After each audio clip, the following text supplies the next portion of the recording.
реставрации Спасской башни и пристроя ставилась цель как можно больше сохранить и показать с помощью зондажей наиболее интересные моменты, которые удалось вскрыть во время изучения Спасской башни. Здесь мы видим участки стен.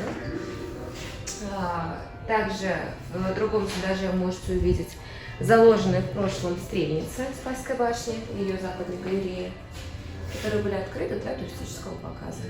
Это кладка 16 века.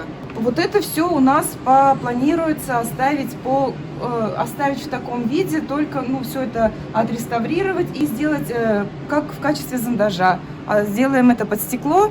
Вот эта больница, она располагалась уже на улице. Это в Спасской башне, там находится камера, в которой располагались пушки, ядра, и это больница Нижнего Вбоев, из которой уже шел прострел. Сейчас мы идем по лестнице, которая сделана пристроем. Пристрой был сооружен в 1870-х годах. Для его сооружения не пожалели, разобрали часть стены Казанского Кремля. Вот эта часть лестницы, это уже начало 20 века. Это самая поздняя часть.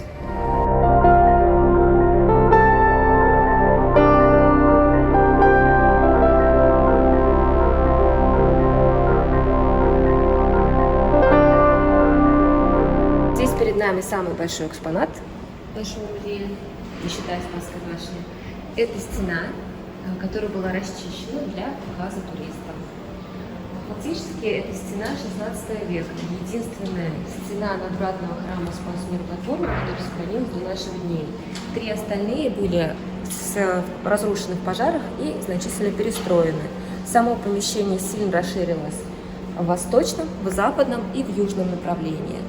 Изначально храм был отдельной постройкой на крепостной стене, а сейчас он вплотную примыкает непосредственно к Спасской башне. Здесь мы видим и крупные известковые блоки, которые используются в первый строительный период, и рядом более поздний кирпич, который использовался во время перестроек в 17-19 веках.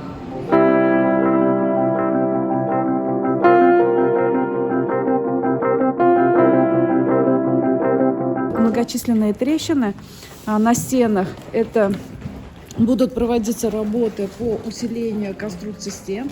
То есть это вычинка и прокачка стен специальными реставрационными составами. Как раз вот эту стену, которая принадлежала именно вот первоначальной надвратной церкви, сделать ее просто реставрацию, оставить в таком виде, после реставрации, чтобы она была вот... Все реставраторы мечтают, чтобы это была просто обмазка. Во время изучения Спасской башни были обнаружены подлинные пазы, в которых располагалась решетка Герса. В Спасской башне было две таких вот Герс, которые расположены были по краям ее конечного проезда.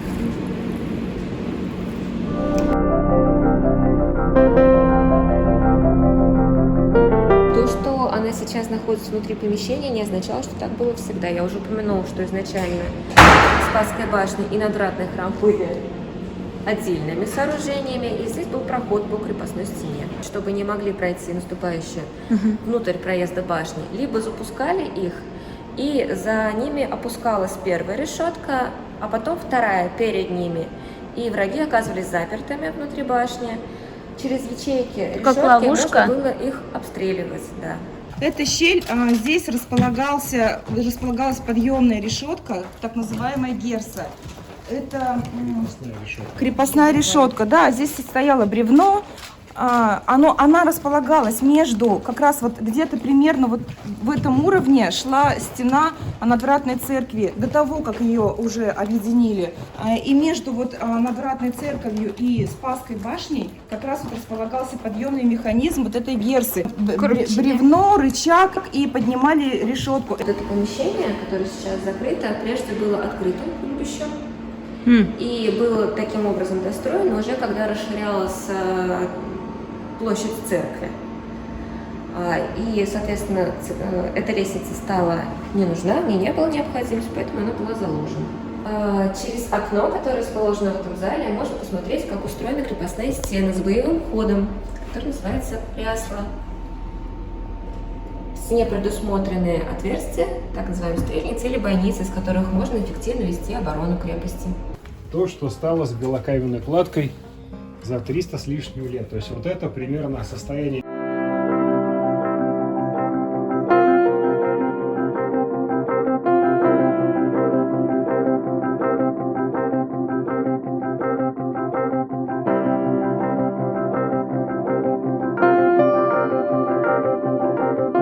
Во время реставрации Спасской башни было принято решение не демонтировать подлинные балки, которые, как мы точно знаем, имеют возраст более 250 лет.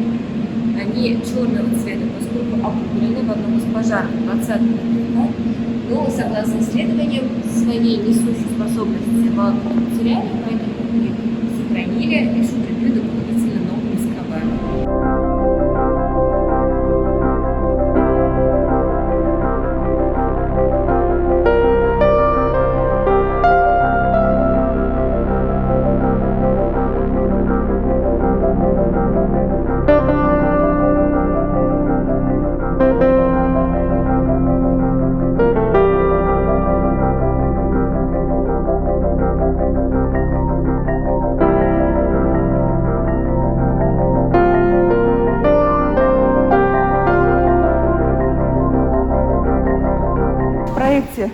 Убрать вот эти полы, и чтобы у нас был обзор снизу, вы видели все до самого верха, до самого купола, и, соответственно, здесь с галереи открывался бы потрясающий вид вниз. Чтобы не было вот этих перекрытий, мы в проекте хотим предложить сделать винтовую лестницу.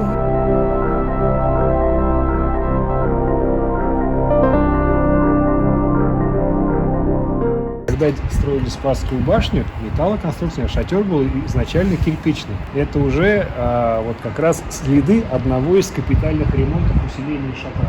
Не исключено, что здесь могут появиться белокаменные полы. Это как один из вариантов, то есть гульбище будет облагорожено, будет восстановлена гидроизоляция полностью.